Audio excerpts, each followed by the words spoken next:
In the past few years, certain events have come to light that suggest perhaps our own government has not always been honest and forthcoming with us about certain government projects.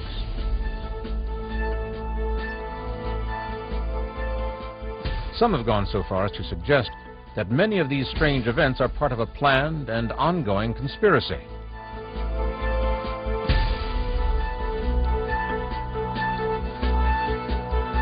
Have American officials actually approved medical experiments on prisoners without the person's knowledge? Have there been secret experiments affecting whole populations?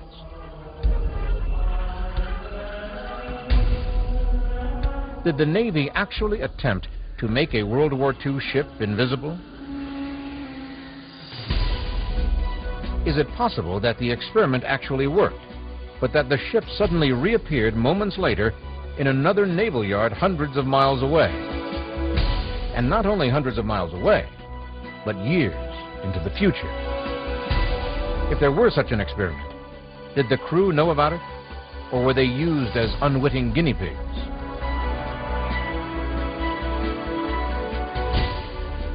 Has the government used individual citizens, groups, even whole cities as test subjects without telling them what was going on?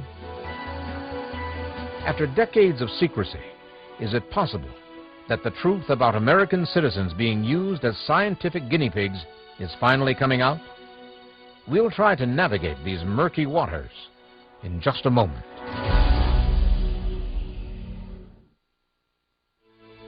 For years, rumors of bizarre secret government experiments have surfaced, filtering into the public media from strange and unlikely sources. For example, Nazi doctors on trial in Nuremberg following World War II sought to justify their actions by pointing to an experiment conducted in Chicago prisons in which 400 prisoners were infected with malaria in order to study the effects of new and experimental drugs. Whether or not the prisoners were told what was happening to them is still open to question, but this was hardly the beginning of such reports.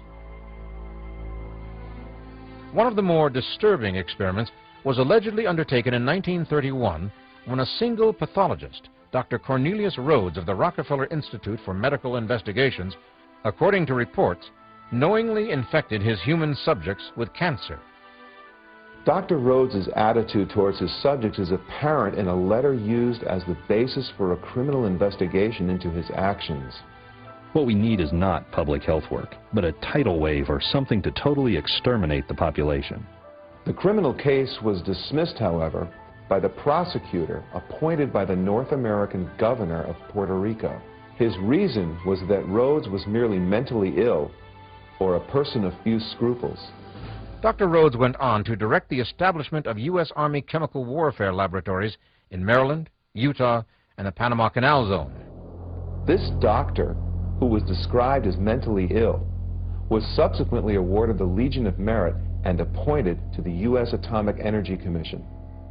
Atomic energy, of course, gave the entire world something new and terribly frightening to think about, and the people at the Hanford Nuclear Reservation, a 560-square-mile manufacturing plant in southeastern Washington, apparently thought their friends and neighbors in the great Northwest wouldn't mind being used as subjects. One of the largest intentional releases of radiation in history took place at Hanford in 1949. Known as the Green Run, it was purposely kept from the public for nearly 40 years. Later, documents released by the Department of Energy show that Hanford had secretly released 8,000 curies of radioactive iodine. Allegedly, the radiation was released to monitor the radioactive plume stretching across Oregon and Washington. This was done in order to evaluate equipment used for detecting Soviet plutonium plants. No one living downwind from Hanford was ever warned or evacuated, and the Green Run was only one release. To give you some idea of what was going on at Hanford, the 3 Mile Island accident vented between 15 and 24 curies of radioactive iodine. Between 1944 and 1947, Hanford emitted an estimated 685,000 curies of radiation into the environment. That is a staggering amount. To bring the point a little closer to home, there have been reports recently of contrails, trails of gaseous substances left in the wake of jet planes flying high above certain areas of the country. A mysterious sickness seems to be centered around these contrails left by KC-135s and KC-10 aerial tankers that were supposedly seeding clouds. Officially, the Air Force denies it is involved in anything associated with these sightings, but in a recent article, Tommy Farmer, former engineering technician with Raytheon Missile Systems, says he has collected samples of what he calls angel hair, sprayed by the mystery aircraft on 6 occasions since February of 1998. No one knows where the planes are coming from or where they land when they're finished. However, some reports indicate that the phenomenon is weather modification related, and the Air Force has said the military can find ways to own the weather by the year 2025. So what it comes down to is all of this is supposed to be for our own good, or for the sake of national security, whether we like it or not. But if that's the case, why aren't we being told about it?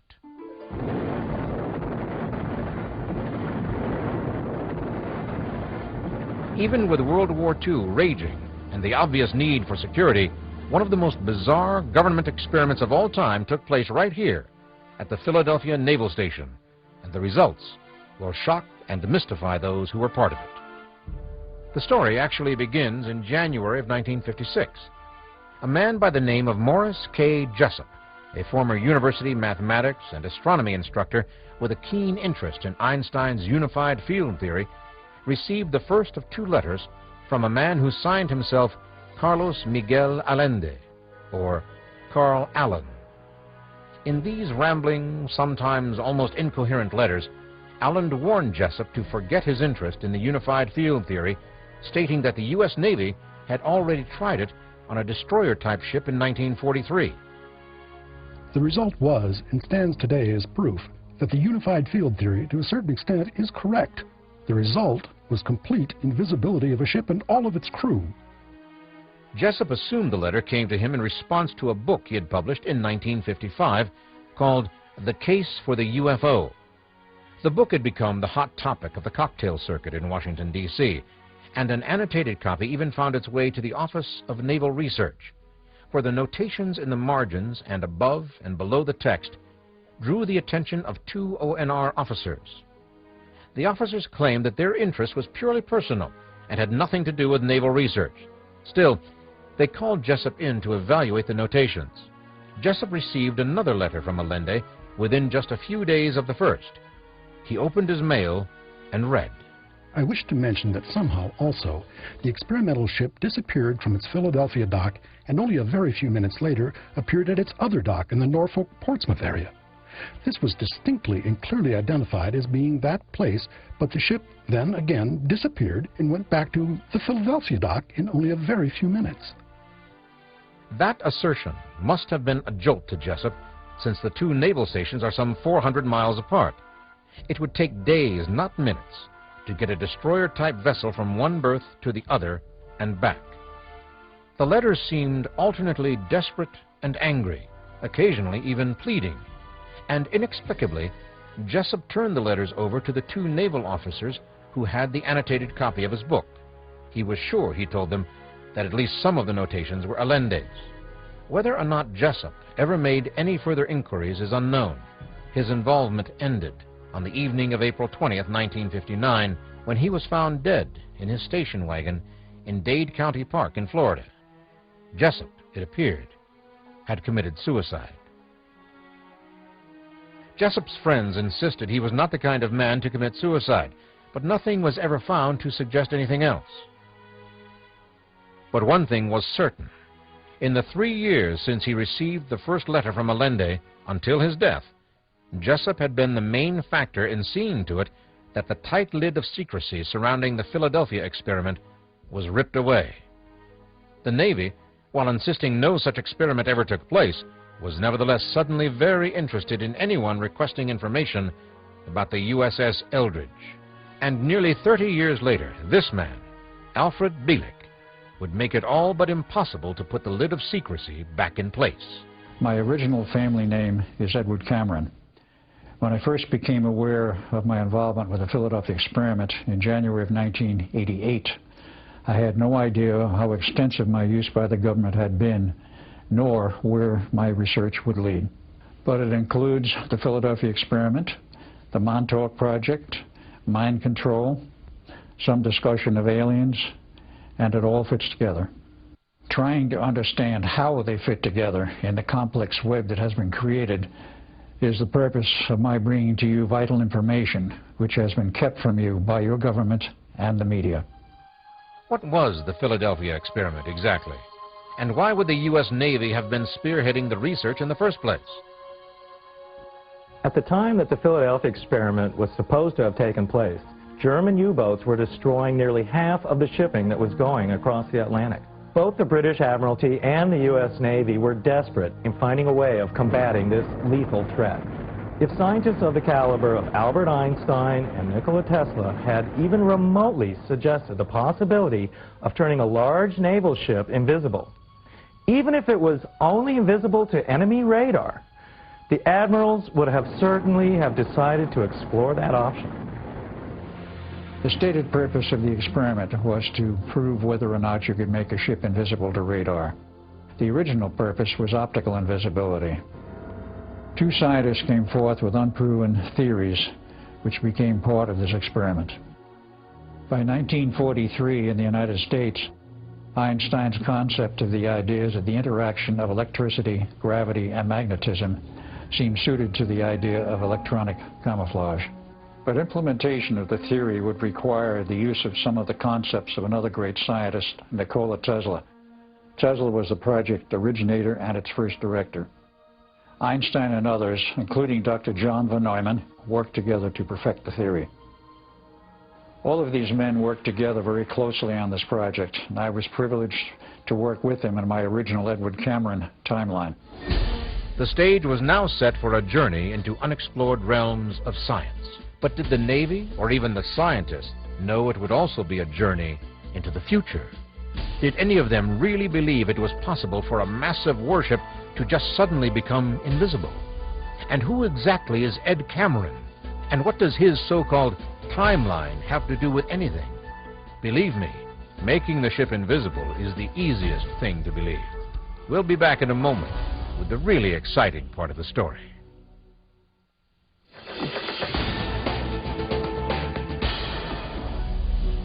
The ship chosen for the experiment was a recently commissioned destroyer escort named the USS Eldridge.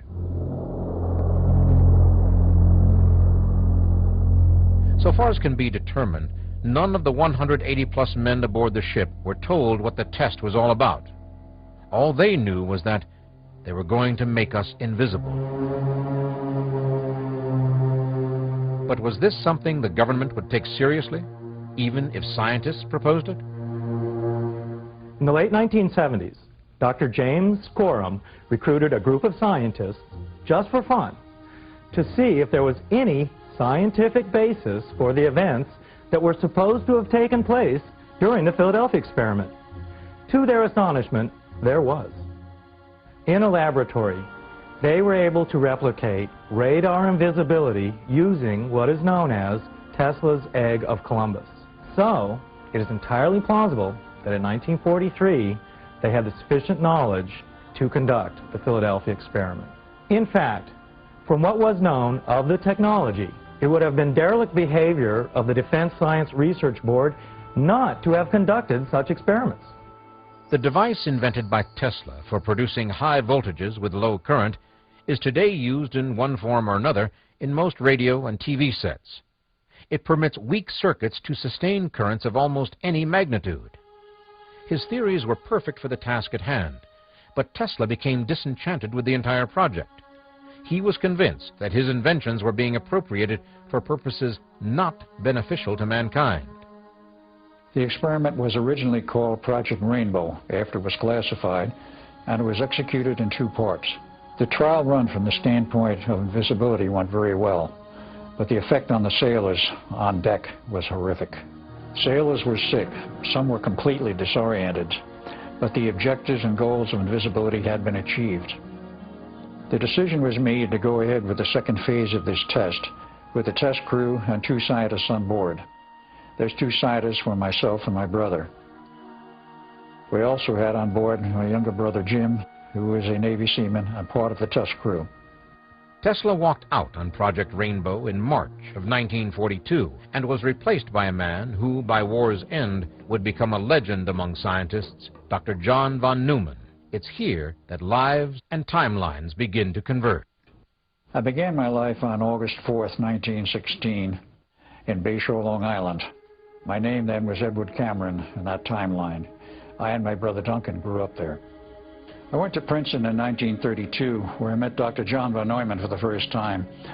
I later earned my PhD in physics at Harvard University, while Brother Duncan went on to University of Edinburgh, Scotland, where he earned his PhD in physics. After I left Harvard, my brother and I were recruited by Dr. John von Neumann to work on the Navy's Invisibility Project. We had to relearn our physics to include time, gravity, and quantum physics, but Dr. John von Neumann was an excellent teacher. Especially since I was reporting directly to the Navy was the theories of invisibility. It was during this time that I met Dr. Einstein and Nikola Tesla.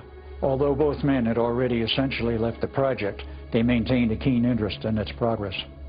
No, we didn't get the wrong pictures on the screen. Al Bielek, the man speaking in the first person, is Ed Cameron, whose life and family are well documented. But in order to understand how Ed Cameron got to be Al Bielek, we have to go back to August 12, 1943, and the ill-fated second test. According to the letters written by Carl Allen to Morris Jessup, the second test didn't take place in the harbor, but somewhere in the open sea. The result was complete invisibility of a ship and all of its crew while at sea. The field was effective in an oblate spheroidal shape, extending 100 yards, more or less, out from each beam of the ship. Any person without that sphere could see nothing save the clearly defined shape of the ship's hull in the water. Carl Allen, or Allende, is the only person not aboard the USS Eldridge that day to come forward as an eyewitness. He claimed to have been aboard the steamer SS Andrew Furuseth as it passed within 100 yards of the Eldridge just as the test got underway. He was so close, he said, that he actually shoved his hand and arm up to the elbow into the visible force field that extended from the ship. Many years later, Allen described what he saw for investigators. I watched the air all around the ship turn slightly, ever so slightly darker than all the other air. I saw, after a few minutes, a foggy green mist arise like a thin cloud. I watched as thereafter the DE-173 became rapidly invisible to human eyes. I don't know what Carl Allen may have seen that day. So many strange things happened.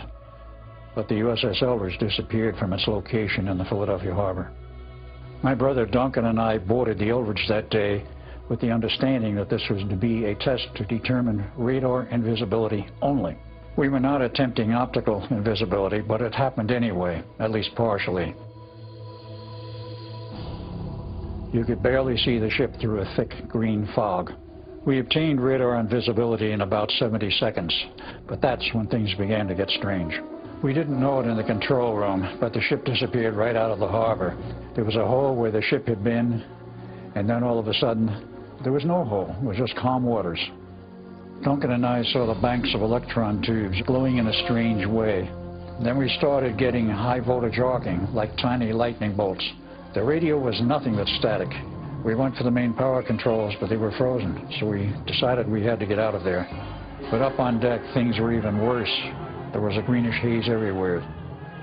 Sailors were wandering around, totally disoriented, almost to the point of being crazy. We couldn't shut down the equipment, and we could not contact anyone ashore, and we had no idea what was happening to the rest of the crew, so we decided to jump overboard, but we never hit the water.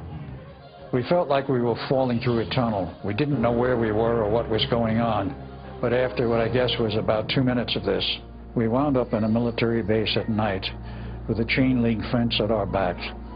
Suddenly there was this helicopter beaming a light in our faces, and we didn't even know what a helicopter was. They were still experimental in 1943. The next thing that happened was the military police came out. They grabbed us, took us to a building, and then pushed us on an elevator. We went down several floors where, upon exiting, we were met by an elderly man who introduced himself as Dr. von Neumann. We thought this old man must be crazy. He couldn't be Dr. von Neumann.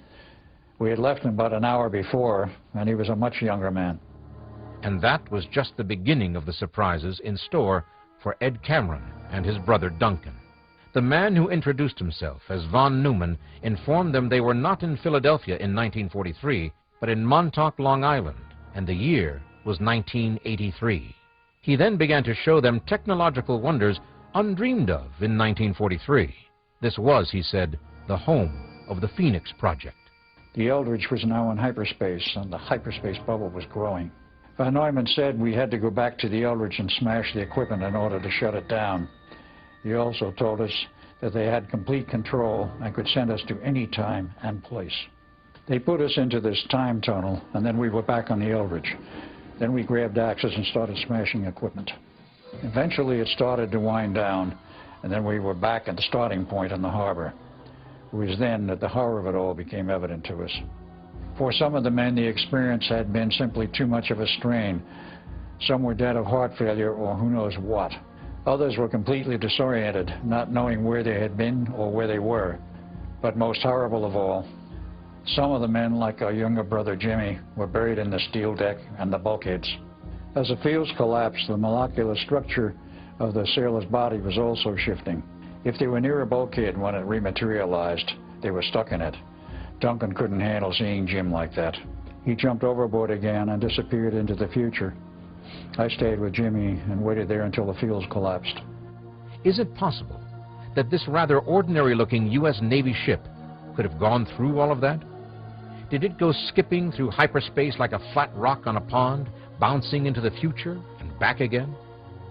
For all intents and purposes, there are only two witnesses, Carl Allen, or Carlos Allende, whose letters to astronomer and UFO author Morris K. Jessup started the whole investigation, and Al Bielek, known as Ed Cameron during the time of the Philadelphia experiment. And candidly, his fantastic tale of timelines and hyperspace leave many people scratching their head.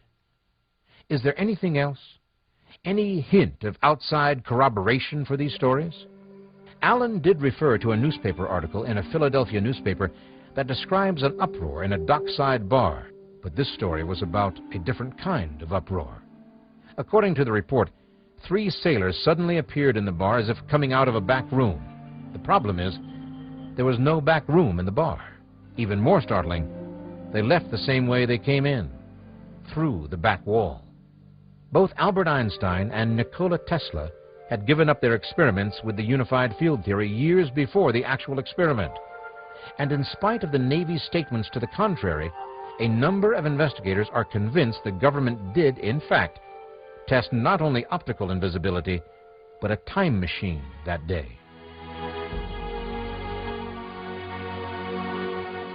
Whether or not that's true is still a mystery. The Navy still denies any involvement of any kind.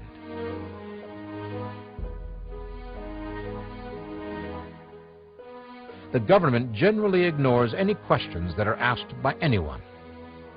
But it is interesting to note that the base at Montauk has suddenly acquired new doors and new locks.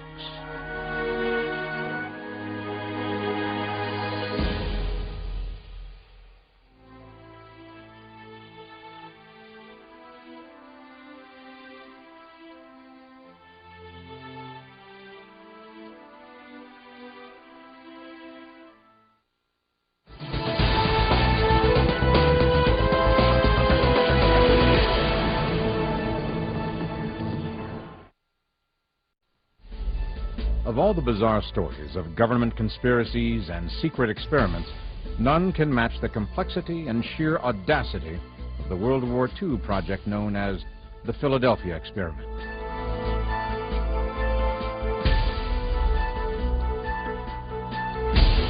According to researchers and even some witnesses, this ship, the USS Eldridge, was fitted out with experimental electronic gear designed to make it invisible.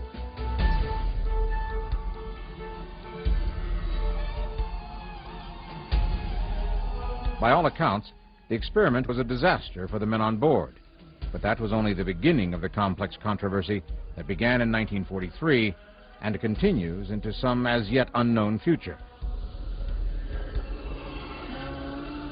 You see, part of what went wrong was that the ship not only disappeared, it traveled 40 years into the future. The question is, was that a mistake, or was that the part of the experiment that worked?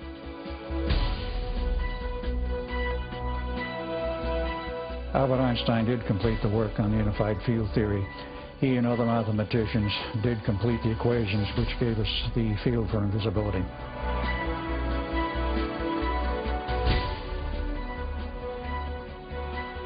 Were time travel experiments really going on at Fort Hero in Montauk, Long Island in the 1980s? What was or is the Phoenix Project? Who were the Montauk Boys? Have researchers usurped the work of some of our greatest scientists in order to conduct secret studies on time travel, interdimensional transit, and mind control without the participants' knowledge? Is it still going on? We'll project ourselves about 2 minutes into the future and predict that a host of surprises are still to come.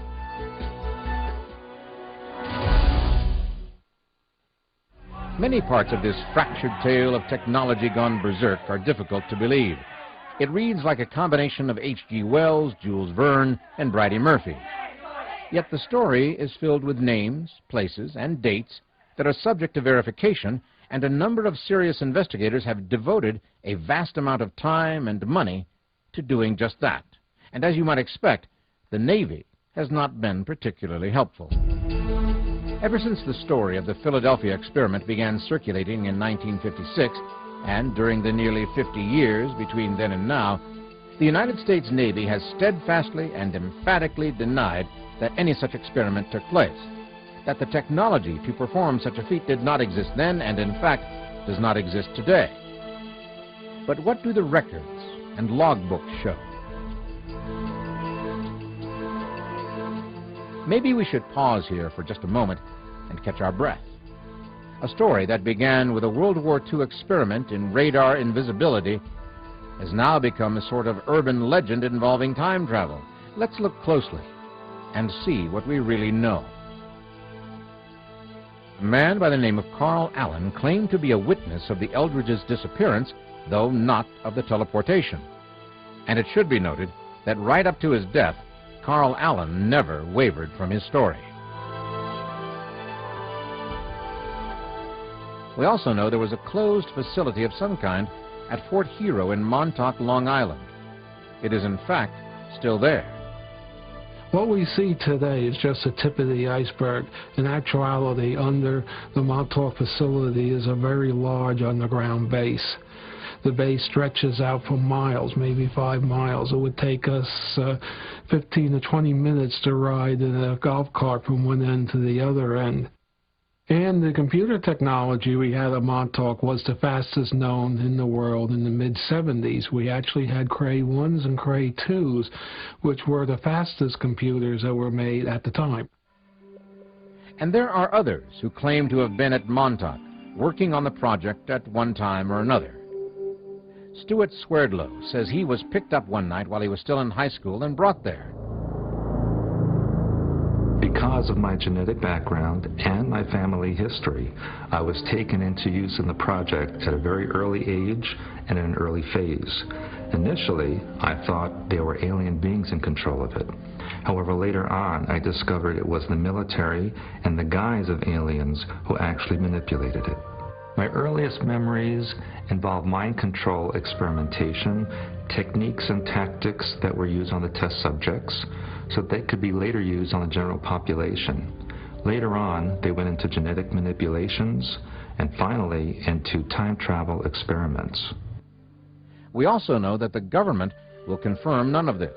To the contrary, they emphatically deny that any such experiments, tests, or research took place in Philadelphia in 1943 or in Montauk at any time. But independent testimony continues to suggest that something out of the ordinary did indeed take place.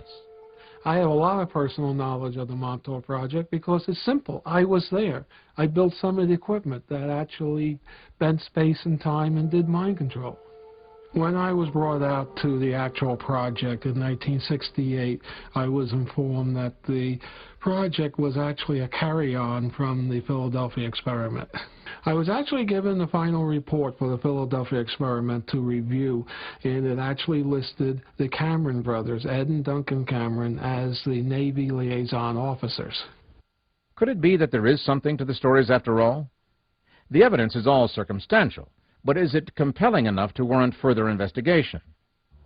At Montauk, we had a system that we called the Montauk Chair, which was actually a lounge chair with a group of coils around it that through quantum electromagnetic processes actually picked up the thoughts, put it into a group of receivers designed and built by Nikola Tesla in the 30s, which are even today very unique. This then was digitized and put into a computer system where the thoughts are actually decoded and read, and then from there it went to the radar transmitter. The radar tower was sent out into the electromagnetic background in order to affect the thoughts of other people.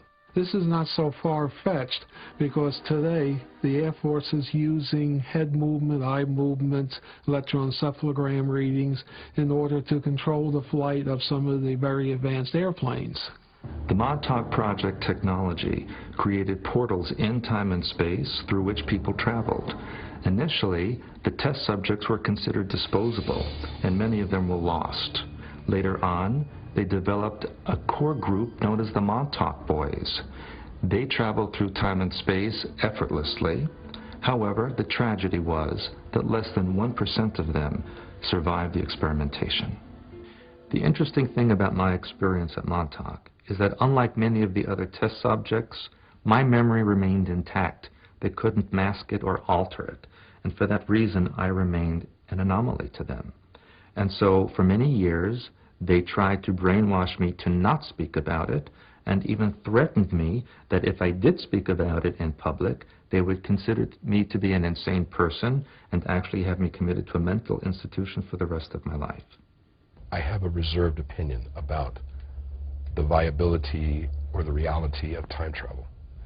I've interviewed people in my radio career, scientific-minded people, who claim that time travel may be something of the future. But right now, I think it's still in the what if, and in that stage. I don't think anything demonstrable has been done.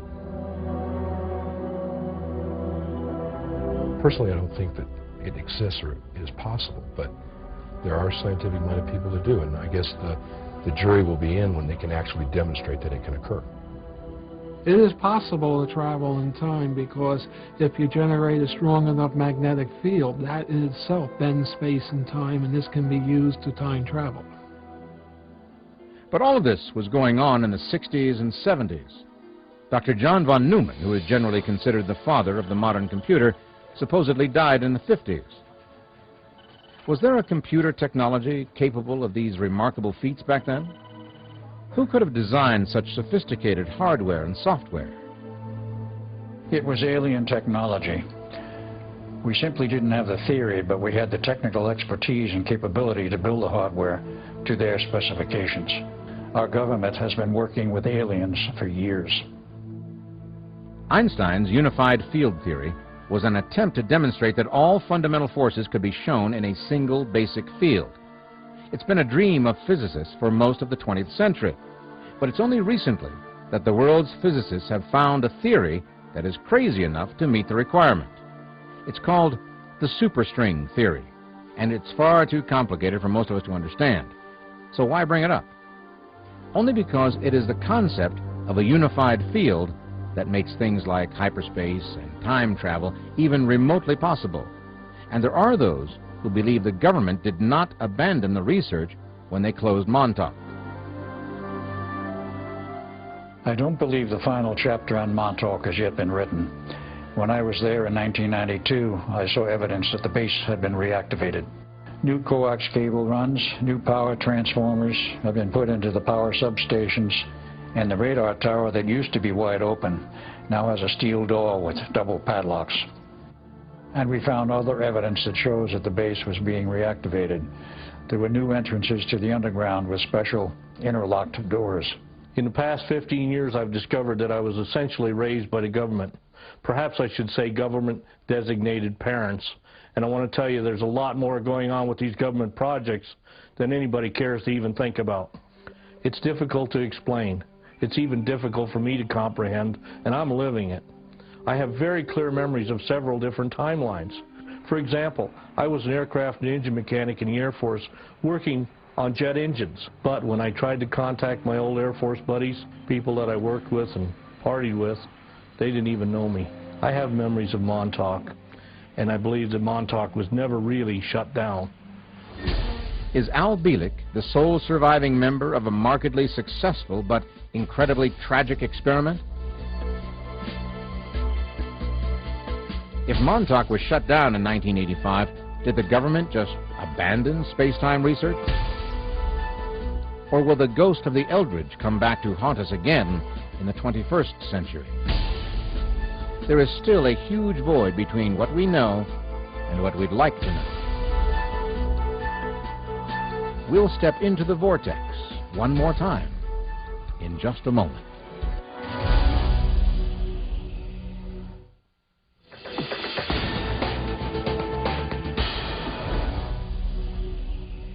That the Montauk Laboratory existed is not in dispute. It is, in fact, still there today.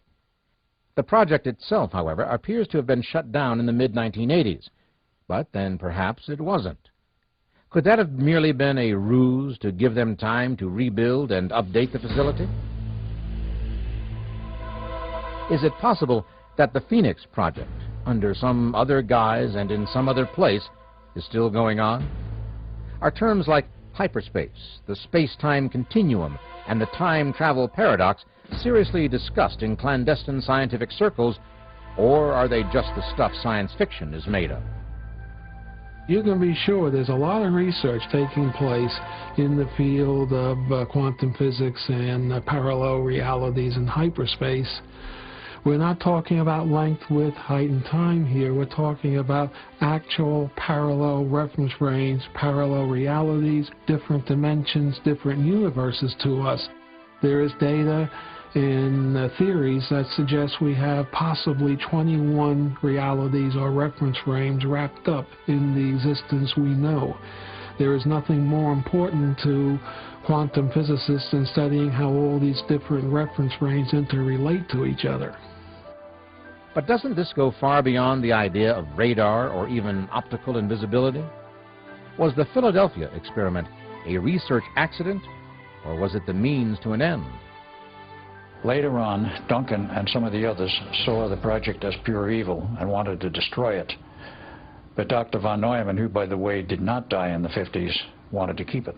He thought that it was a valuable research tool that would be essential in combating what he saw as very serious threats to the security of the United States in the future. But research into what? And at what cost? Could it be that the Eldridge and its crew were not the only U.S. military personnel to run afoul of the Philadelphia experiment? Some investigators now believe yet another experiment was launched using the same technology, but this time, instead of naval vessels, the subject of the experiment was aircraft. For over 40 years, the disappearance of Flight 19 from a Fort Lauderdale air base in the mid-1940s has been written off as just another of the many Bermuda Triangle anomalies. But now, a German historian and investigative journalist, Michael Priesinger, has uncovered information never before published in the U.S. suggesting a different explanation. One of my sources, who uses the name Joe Smith, which I'm certain is not his real name, provided me with copies of documents that tell a chilling story. Following the disastrous results aboard the USS Eldridge, the Navy decided to proceed, but with much smaller objects. Their first project would be an attempt to create fog banks that aircraft could slip into following an attack and disappear from view. The Grumman Avenger torpedo bomber was chosen for the first experiment, which was dubbed burning glass. But when the equipment arrived at the Naval Air Station in Fort Lauderdale, where the experiment was to take place, it was discovered that it was too big to fit in the torpedo bay. It would have to go into the rear gunner's cockpit. That meant that when the equipment was reconfigured and put aboard the lead aircraft, one crewman would have to be left behind. When the flight took off on December 4th, 1945, Corporal Alan Cosner did not go up. That much, at least, is well established. The flight had proceeded from Fort Lauderdale to Chicken Shoals and had made their turn for the return when Captain Charles Taylor activated burning glass. According to my informant, instead of creating a fog bank, a mini wormhole opened up just ahead of the planes. Within seconds, they were thrown out of time and dimension, vanishing into an infinite eternity. What could have been the purpose of the Navy's continuing research? The war was over when Flight 19 disappeared. Could it be that the equipment was never designed for creating camouflage at all, but something far more sophisticated? Something that might one day aid in interstellar travel? To the average person, all of this sounds nothing short of preposterous. Someone once said, 3 people can keep a secret if 2 of them are dead. Could the government have actually kept all of this under wraps for nearly half a century? Short of the Navy throwing open the doors of the Montauk installation or giving serious journalists access to all of their World War II research files, there doesn't seem to be any way of corroborating Carl Allen's story or Al Bielek's incredible memories. If past government responses to questions that touch on UFOs is any indication, nobody will see the inside of Montauk or the Navy files anytime soon. But could there be a more rational explanation for all of this?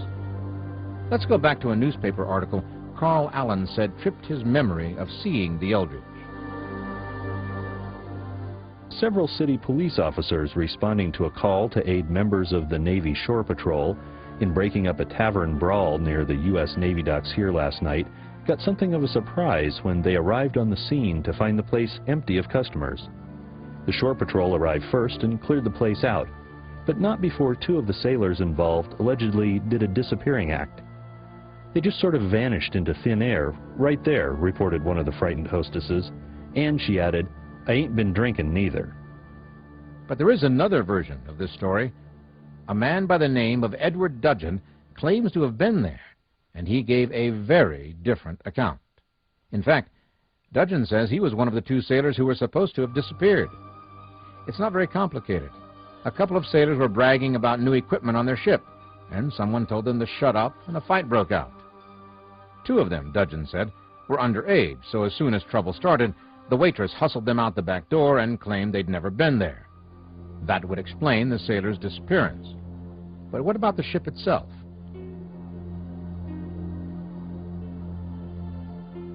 According to an interview that Jacques Bielek conducted with Edward Dudgeon, who was a witness on the USS Engstrom, which was a ship right next to the Eldridge pulled out of harbor that night at 11 p.m., and it was also back in Philadelphia Harbor the next morning, which seems impossible, but if you look at the map, you'll see that merchant ships would have taken 2 days to make the trip, going around submarine nets, mines, and so on. But the Navy used a special inland channel, the Chesapeake-Delaware Canal, that bypassed all that. Dudgeon claimed that the Eldridge made that trip in about 6 hours. Is this the sort of mundane stuff legends grow out of? Did Carl Allen make it all up? Is there any reason to believe Al Bielek's incredible story? More importantly, does the government use its citizens, particularly the military, to test new technologies, and especially new weapons? In September of 1977, during the Joint Attack Weapons System test, a UFO was reported at Fort Benning, Georgia. This was not your average everyday we watched until it flew away kind of sighting. If the reports are accurate, and I believe they are, the Army at Fort Benning actually went to war with an alien spaceship. I have just arrived at the 1st Battalion Post, Fort Benning, Georgia, and I was assigned to Delta Company, 1st Battalion, 1st Infantry. Suddenly, I heard this rushing noise. I looked across and I saw a white ball of light hovering over Charlie Company. The next morning, none of us could remember what happened. but we were involved in something. What it was, we didn't know. We noticed our watches were stopped at different times, and we had unusual stains on our clothes, and we were sick or dizzy the night before.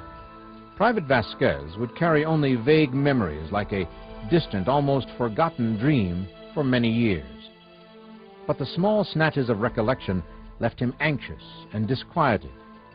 The incident in the formation was only the beginning of a weird set of experiences that would culminate in a full-fledged battle. On Tuesday night, about 10:30, all the lights in the camp began to flicker on and off, almost like a strobe light. This was highly unusual, and Vasquez, along with the other soldiers, decided to arm themselves. The whole battalion was moving away from the 1st Battalion post when we saw lights coming up the road. It was the general, the gunner, and the driver in a jeep. I thought the problem was electrical, but the general ordered us to move down the road just in case. Then a bright searchlight scanned across us from behind the trees. I thought this was some kind of military test, but I never seen anything like this. Alpha and Bravo Company ran across the field and drew fire. It wasn't tracers, but small balls of white lights hitting the men. I was firing my M16 into the tree line, and I could hear my bullets hitting something. But it had no effect. Those balls of white lights kept on coming. Then a chopper showed up and began firing at the object. Whatever the chopper fired didn't cause an explosion. It just hit with a thud, and the chopper was hit by a ball of white light, and it started to go down. But there was no explosion there either. What was it Private Vasquez, the soldiers of Delta Company, and the helicopter were all shooting at that night? Were they under attack from an alien spaceship, or could it have been something else? I sent Dr. Stephen Greer, director of Sea City, a report of what happened at Fort Benning. His best guess is that this was some kind of exotic defense system used for mind control. He thought that my company was involved in some kind of psychological warfare test. Lost or altered memories, time travel, and battles with mysterious unknown enemies. Are we the target of some sinister alien force? Or are we just being used as unwitting guinea pigs for secret projects designed by mysterious entities who think they know what's best for us? Could it, in fact, be some sort of conspiracy? The dictionary describes a conspiracy as a combination of persons for a secret, unlawful, or evil purpose. Perhaps the question we should be asking is, has anything good come out of all of this?